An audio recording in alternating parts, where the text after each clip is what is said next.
Another edition of Madden and Benz, Unfiltered. Tim Benz and Mark Madden with you for the next half hour after a Steelers win against the Baltimore Ravens, brought to you by Bella Construction. 27 years of experience, specializing in roofing, siding, windows, and doors. Their large purchasing power means unbeatable prices and top quality. For a free estimate, call 724-515-5163 or visit mybellaRoof.com. Bella Construction, where quality and affordability meet. Mark, we spoke at length about the Steelers' win over the Ravens in the podcast.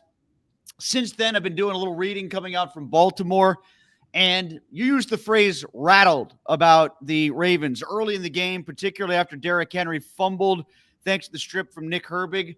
They're rattled, period, about the Steelers. I mean, Lamar Jackson admitted as much after the game. Yeah, and we should note that in this era of domination by the Steelers, I think you mentioned this on the podcast, the Steelers have won 8 of 9 against Baltimore this decade, and it's not even a great Steeler team. It's a period where the Steelers are stuck in the mushy middle. So I think that, as much as anything, is what rattles Baltimore. It's one thing to lose to a real good team over and over again, but to lose to a team you probably ought to beat and to do it over and over again, that's a whole different story. That's what's rattling them. The only time the Ravens have won, ironically, is with Jackson out and with the combination of Anthony Brown and Tyler Huntley in, and that was the game where Pickett got hurt and Trubisky came in and threw 3 interceptions. Aside from that, they haven't won in the last 9. Steelers win this one. Jackson was talking about getting over mental hurdles against the Steelers. Got Justin Tucker complaining about the field conditions where he had a 53-yarder and Boswell hit 3 from beyond 50 and 6 overall. And yet he's talking about the field conditions after Pitt and Clemson. This is a team that I always say this, like I feel like the Ravens and Steelers are going to be a split, but I guess I got to stop saying that, Mark, because I got to see the Ravens beat the Steelers again before I believe that they can. Well, before yesterday, I fretted on a few occasions about the possibility of the Steelers winning the division, but then getting a rematch with Baltimore in the wild card round, which could very easily happen. Now I'm hoping that's the case. I think that's not quite a guaranteed win, but not far from it. I understand more why the Steelers always gravitate to the 18-16 kind of game than the Ravens do, because the Steelers, especially since Roethlisberger's injury, haven't had the power offensively to consistently win in the 20s against anybody. So I get their desire to play it this way. I don't get it from Baltimore, because Baltimore's defense isn't what it used to be, and their offense should always be better than that. Well, yeah, but Henry only got the ball 13 times. It's not like Baltimore tried to force a low-scoring game. They just played crappy offense. Lamar Jackson was horrible. So like Baltimore, I don't know what they're doing. I don't know what their approach is. I do know it ain't good. That said, I am not necessarily that impressed by the Steelers' win, by them only scoring 18 points, by them not scoring a touchdown, and yet winning for the second time this year, because, and I keep coming back to this, Tim, and I will keep coming back to this, it ain't going to be Kansas City. It ain't going to be Buffalo. It might win a wild card game against a lesser quarterback. It don't make you a legitimate Super Bowl contender, which is the bleeding I hear now almost constantly. Real quick on Buffalo, what the hell is Bill Cowher doing jumping through Buffalo tailgating tables? Bill, you're 67. You landed with your hip. That could kill a guy your age. Yeah, I mean, it's come to that. My God. Yeah, that's what they're doing on the pregame show now. Like when one of the Watt brothers I does know. it. I saw it, but I mean, I'm a big fan of. I would prefer he not do that. Yeah, exactly. But back to the game itself, where the Steelers came up short, obviously on third downs, obviously in the red zone, and they've got to get Mike Williams worked in here, Mark. Like, what are they trying to do? Get him to learn a Rubik's Cube, or get him to learn how to run on the red line in their black and gold uniforms as opposed to the Jets in green and white? I mean, how hard can it be? Well, he played more snaps than I thought. He played 25 snaps but never got targeted. So that's a little bit on Russ maybe. But, yeah, I agree, Tim. Like, I'm fond of saying he's not trying to memorize the brothers Karamazov. He's learning a playbook, which he's done, probably a dozen times in his football career dating back to Pop Warner. I don't get the lack of use. Then again, it goes further than that, Tim. They only threw one pass complete to a receiver, not a wideout, rather, not named George Pickens yesterday, and it was for -1 yard. Oppenheimer isn't involving the wide receivers, which, you got to. It's not that kind of league. And I know Mount Washington got a couple patches over the middle. Whoopee. I bet Travis Kelce outperforms Mount Washington in a playoff game if they play the Chiefs. This offense just ain't it. It just ain't it, no matter what anybody says. Mark, let's also kind of talk for a second here about what the defense did. And I love the job that the linebackers did yesterday. And when I say that, I think I can come up with three big players before I even get to TJ Watt. And it's not like TJ Watt was bad, but, again, it wasn't the typical TJ Watt all-pro game that we've come to know. And that's kind of waned as the season's gone along, but he was still good. And I thought the linebackers as a core were fantastic. Queen made the huge play on the fumble recovery. We talked about Herbig already on the first fumble strip that he created. And then Peyton Wilson made that play down the field on the wheel route to wrestle the ball away on what could have been a completion to Justice Hill. That was a turning point in the game, to be sure. And let's not overlook what Herbig did on the 2-point conversion. I know Porter's getting all the love, and he made a great play to make sure that Lamar got stuck and just had to throw the ball away. But it was Herbig that flushed him in the first place. And quite honestly, I didn't think this was going to be a big Nick Herbig game. I thought they'd work him back in kind of slowly, and they kind of used Preston Smith more because of Highsmith's injury. But Herbig put on the big boy pants and played Ravens-Steelers football. Yeah, I give Herbig credit. I would not have had him in there to start. And here he gets the strip of Henry right away. I would have had the bigger player, Preston Smith, in there. Right. Specifically because Henry is so big and powerful. So, yeah, full credit to Herbig. I thought the interception by Peyton Wilson was indeed the play of the game. But then again, the defense had its weak moment, like it always does, which is why I do not consider it to be elite. The game's on the line, and Baltimore went, how far was it? 69 yards in 9 plays on their last possession, and we're only a 2-point conversion away from tying the game. So, while the defense made some big plays, I still think if it's elite, if it's worth all that money, it's gotta do better at the end there. I don't even know what they're trying to run. Porter said that he thought that the Ravens were going to try to go for, in his words, the Tim Tebow pop pass. Well, there was no receiver to pop it to. So if that was the case, Aguilar's trying to block Herbig and not doing a very good job of it. So I don't know where the ball was going to go. It was an underrated move, and Mike Tomlin deserves very little credit for decisions like this, but in this case, he does.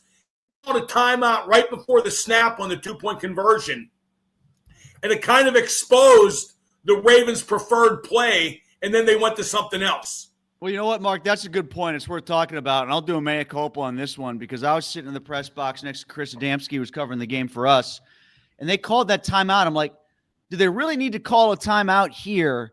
Because get the ball back with 106. If you got 3 timeouts, you can easily work your way into Chris Boswell field goal range with 3 timeouts and only 106 left. You kind of put yourself in a tougher spot with 2 timeouts. Like, do you need to call it? It's the Ravens. They should have more than 1 2-point play. And like Harbaugh said, they called timeout based on what we showed them. So we came out with something else. So I don't know. It's kind of like we know that you know that we know that you know, and that's got to come to a boiling point somewhere, but I guess it came to the Steelers' favor, so it worked out for them. Yeah, I agree. I thought the same thing when he called the timeout, and then I thought about it a second, and they clearly ran a different play than they originally. Oh, they admitted it. Yeah, they admitted it. For the 2-point. Yeah, so good move by Coach T. A rare one. Mark, last thing on football before we start moving on to some other topics, but I wanted to ask you about the game between the Chiefs and the Bills since you brought it up a couple times. Like, do you think Buffalo is better at this point, or is that just they played at home? I think Buffalo's slightly better at this point, but I think Kansas City would win a playoff game. Because Buffalo can't get out of its own way in the playoffs against the Chiefs, kind of like the Ravens can't get out of their own way against the Steelers right now? That and because it's midseason and things change and teams play different ways depending on the time of year. Short week. I don't know what that does for the Steelers. They got the Browns coming up next. They just gave up 35 to the Saints, who are injured beyond belief. They made Taysom Hill look like an all-pro. He had 3 touchdowns, all of them rushing. So I don't know what the Steelers gimmick up like that, but I guess if you're looking for a place to use Justin Fields, maybe it's something akin to what they did with Taysom Hill. I'd use Fields in the red zone. They tried to sprinkle him in here and there, and with the red zone woes that they had, Mark, maybe we get away from this whole thing of you can never take Russ out of the red zone because he threw all those touchdown passes in the red zone last year for the Broncos. Maybe that's the exact place where you put in Justin Fields.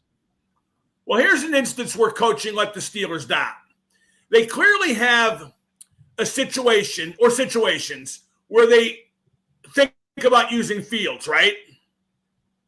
Well, if that's the case, he should be inserted in every one of those situations. It shouldn't be, sometimes yes, sometimes no. Whatever the situation is that they feel optimizes Justin Fields, he should be in there every time, whether it's goal line, third and short, whatever.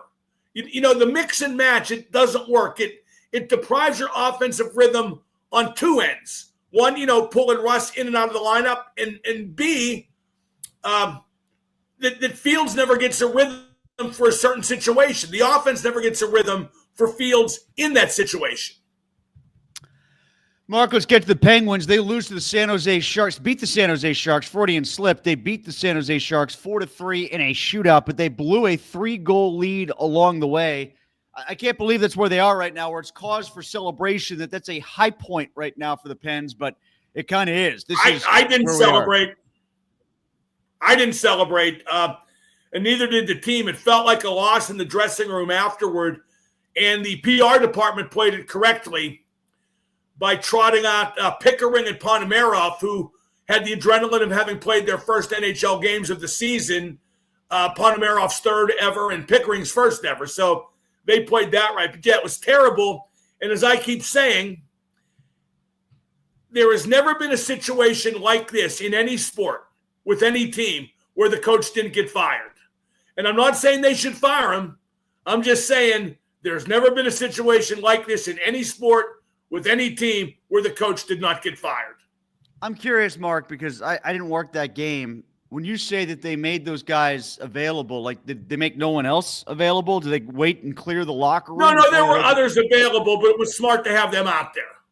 Oh, yeah, for sure. I mean, those honestly, like those are the people that I think reporters want to talk to at this point because at least they're new voices for readers and listeners to hear. It's a sign of hope because this is what they should be doing. Not just for the long term. They should be playing. Never mind the dressing room stuff. They should be playing, okay? Enough of the old bastards who are on their 15th, 4th team, whatever, okay? Guys that aren't Penguins. They're not invested.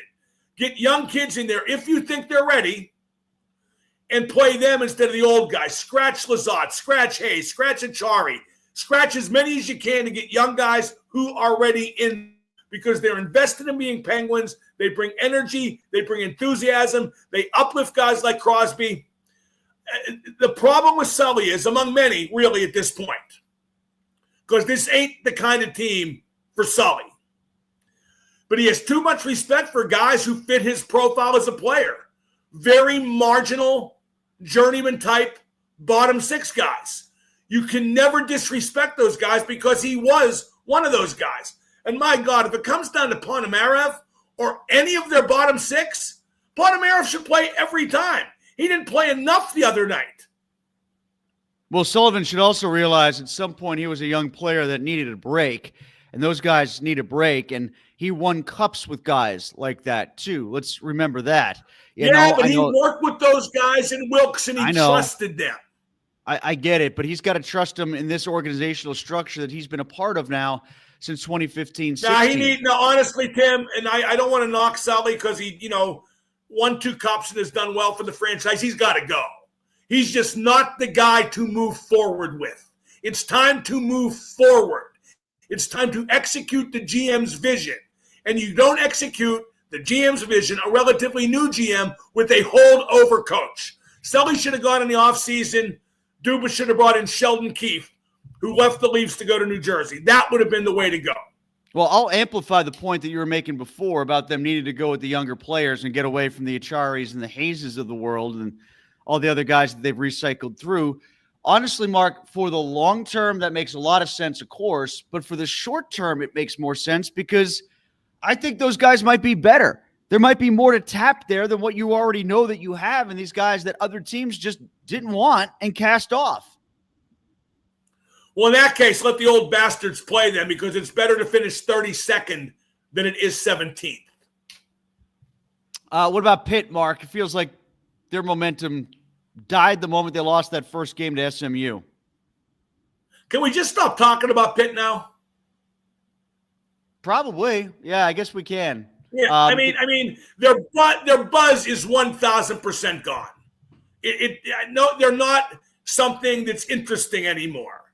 And 7-3 is not bad. That's better than they were predicted to be at this point in the season.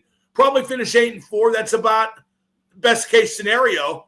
But I'm just not interested. I mean, they had such energy, and Holstein was a phenom. Now he didn't play. He sucked the last few games he did play. Their defense has reverted back to form. They're just not a good team now. Did you watch the Netflix fight with Tyson and Jake Paul? Yes, I did. I watched it too. I wasn't planning on it. I kind of forgot about it. I put it on. I went through the technical issues like everybody else. I got to the fight and I was like, what am I doing? There's an allegory here for that fight and what it means for society overall, I think. You used the phrase, it was a work that never became a shoot. That's all I was hoping for, is that it would become a shoot. And no, that's not quite what I said. It wasn't a work, but it was a shoot where the result was predetermined by the rules and equipment. Okay, I think they fought legitimately, but with the padded gloves, Tyson could never hurt Jake Paul. Because if Jake Paul gets knocked out, even though it's a great story on the night, then his phenomenon is over. So they had the padded gloves, so Tyson couldn't hurt Paul, but they had the short rounds, so Tyson was less likely to keel over. It was always meant for Paul to win a decision and for Tyson to thus retain his dignity at 58. It was strange. It almost felt like, we've become so normalized now to seeing women fight through boxing, through MMA. It's second nature. Like he wasn't even all that put off by the women's fight where the woman had the cut over her eye and was bleeding all over the place. Like I've seen that before a million times over. Some of the biggest stars. They want to fight, let them fight. If they want to fight, let them fight. Right. But where I was going with the thought is I think you and I are both old enough to remember when that was a new phenomenon with Christy Martin. I remember watching the first women's boxing match. I was like, well, I'm intrigued by this. And then I watched it. I was like, oh, this doesn't feel right. Well, that's how I felt actually by the end of that Tyson match, watching a 60-year-old try to box a guy who's in the prime of his life. It just didn't feel right watching it. Well, don't be wrong, Tim. When I say if the women want to fight, let them fight, that doesn't mean I want to watch it.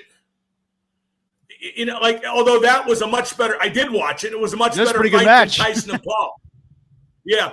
I think the logical thing to do now is to take Paul versus Tyson to WWE, where Jake's brother Logan is a regular performer, and have tag team at WrestleMania. Jake Paul and Logan Paul versus Mike Tyson and I would use LA Knight, who Logan Paul has had a feud with, who's a good worker and a great talker. All you do there is you have a tag match, and Logan Paul and LA Knight do almost all the work, right? Then at the end, you tag in Tyson, he knocks somebody out. Huge pop. Logan, how's he as a performer in WWE? Not bad. Not bad. Pretty good, actually. Like better than you thought, the same way a lot of people feel that Paul is better than we had a right to expect as a boxer? Well, different genre, but yeah. I mean, Logan's a better wrestler than Jake is a boxer. He's pretty good, and he can talk. Who was the best announcer of the bunch? Was it Rosie Perez? Did they show on camera? If they did, I don't remember. I don't know. Hot. She was so hot in White Men Can't Jump, but she was awful on the mic. And Mauro Ranallo is just the most overrated bag announcer in history. Yeah, I mean, I didn't see her on camera. I was just kind of listening as much as I was watching, and I didn't see her on camera at all. But she's got to be worked into this Netflix game, right, for the Chiefs and the Steelers. Although I hear these are like regular announcers who are calling it. I don't know if Ian's calling on the radio side or the TV side. I think he's involved in it. Who else is out there? Like I think one of the Watts. I think actually JJ's going to be part of it. So these are not. Oh, good. He'll remind us how great his brother is. Not unfamiliar names. These are broadcasters that we know calling football that they've put together. And I think it's a CBS guy who's producing it. But, you know, like we talked about this in the podcast, there is going to be a local feed. So you don't have to watch it on Netflix. I think KDKA has it. Yeah, so I wasn't aware of that. That's good, I guess. I would have preferred it was only on Netflix so all of Pittsburgh could wet its pants over the buffering. Well, that's true. But at the same time, with the I don't know how it's disseminated, I guess is what I'm going to say. I don't know if it's disseminated from Netflix to KDKA, and if they have technical issues, KDKA gets the same technical issues that we do watching it. Like that could be a thing. That's true. Too. That's probably correct, yes. I don't know. I don't know how that works, to be frank. Maybe Let's there's like not a way. Forget, Netflix will be the home of WWE Raw in the new year. And WWE ain't going to put up with that crap. Well, that's why Netflix. WWE will be less understanding than the NFL. Believe me. WWE. That's part of the reason why they did that Vince McMahon documentary on Netflix, right? It's sort of a cross promotion for the new contract. No idea. I think that that WWE would have been perfectly content with that documentary not being done. Yeah. Well, as it turned out, yeah, especially. Maybe it was going down a different path. It was always going to turn out that way. Well, no, I mean, like they started that documentary years and years ago before the really serious allegations came down against McMahon. And even though he was a scumbag years and years ago, it was unless Vince had creative control, it was always going to turn out that way. Let's get some comments. Eric says they didn't find the end zone, yeah, but they got the W. Is anyone honestly excited about this? This was supposedly the worst secondary in the NFL, and they threw downfield 3 times. There's nothing to applaud here. I will applaud George Pickens for getting 89 catches and getting open enough to be targeted 12 times when clearly he was the only guy Baltimore cared about at all, and he still got open 12 times. Yeah, no, you mean 89 yards. What did I say? 89 catches?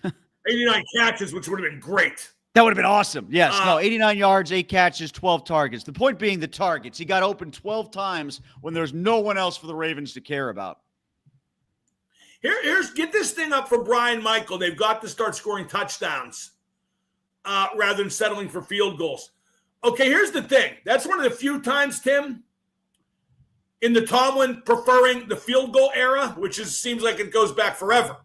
Mm-hmm. One of the few times I didn't feel they were laying up for field goals. I felt they were failing in the red zone and had to kick field goals. Yeah, and they weren't close in the red zone either.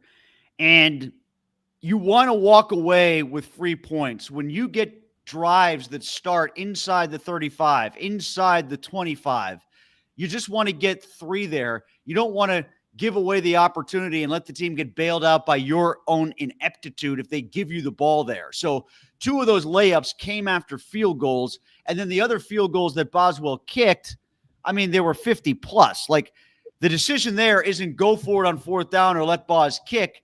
The decision there is, do you let Boz kick or do you punt it? And Boz is so good, you let him kick. But those were all from distance. And remember, he did go for it on a 4th down once, and they didn't make it. And I didn't like how they sequenced those calls either. I kind of would have done it the other way around, to be honest with you.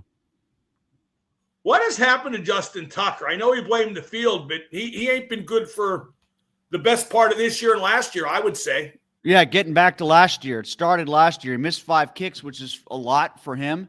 And now it's 6 already, including 1 extra point.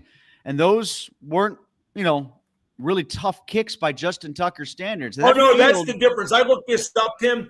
Actually, in his career, he's always missed X amount of kicks, but the ones he's missed has been these really long kicks. You know what I mean? Like 60, whatever.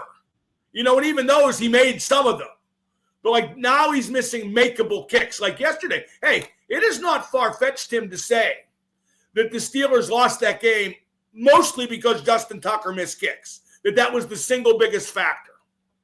Right, because then the Steelers would have had to keep up in a different way, not just keep ahead or, go score for score to maintain the lead. Now you're playing catch up. So Frank says some teams have a team they can't beat, like New England over Pittsburgh. The Steelers never went through New England when the Steelers went to the Super Bowl. That's accurate. Yeah, they kept losing and giving the Steelers a chance. Would they go through the Jets? They went through the Ravens. They went through the Ravens and the Jets a couple times to get there. So, yeah, and San Diego along the way too.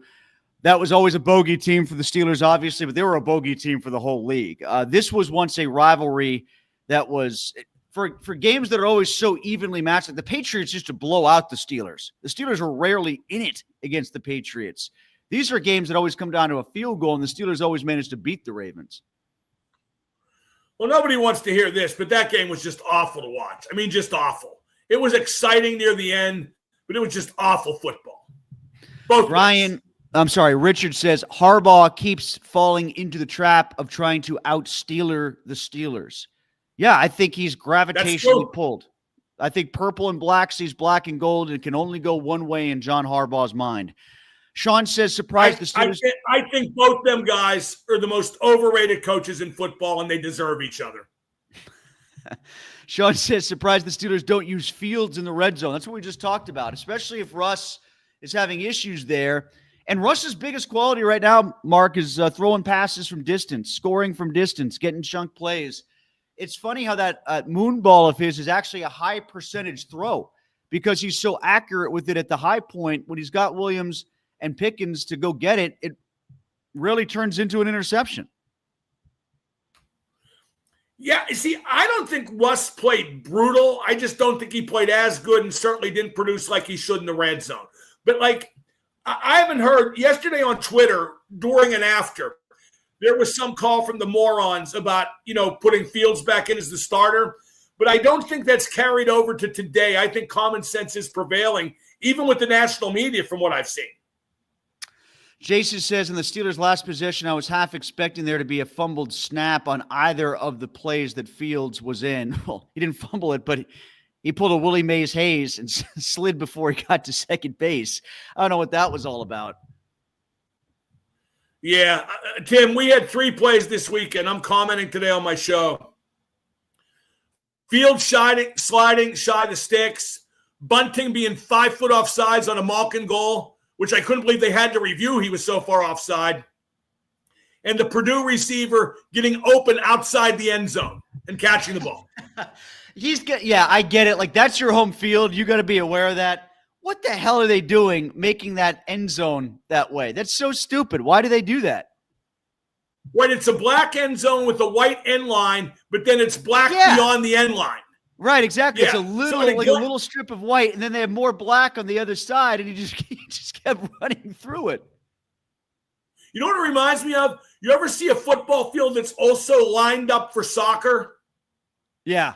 Yeah, and you'll see, for soccer games, you'll see soccer players playing the football sideline, even though there's 5 feet more that's inbounds for soccer.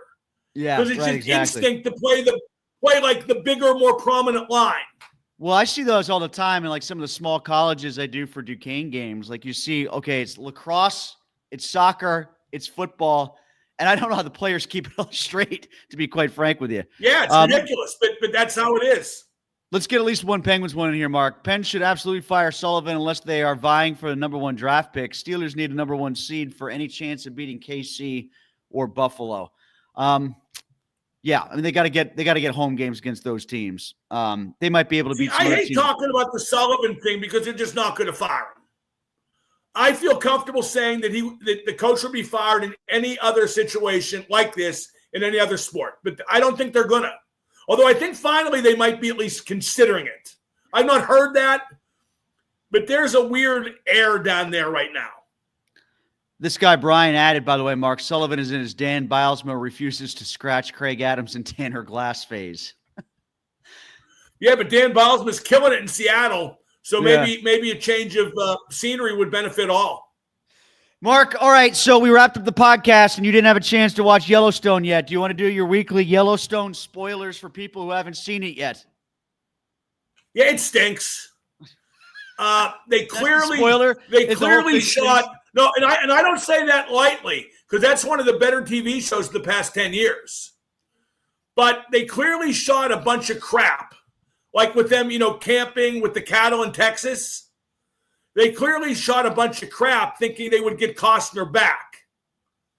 So as a result, they're showing this crap, but then cutting back and forth with Costner having been murdered and how that's going to resolve itself. So it's just not good. It just isn't. I mean, it's not fair probably to expect it to be because they lost their biggest star. They lost the central figure of the show. And now it's a battle between Jamie and Beth, neither of whom are even remotely likable. I mean, Costner wasn't either. There are no likable characters in that show, but at least he was Costner. It's the Steelers' offense without Ben Roethlisberger is what you're saying. That's not that bad.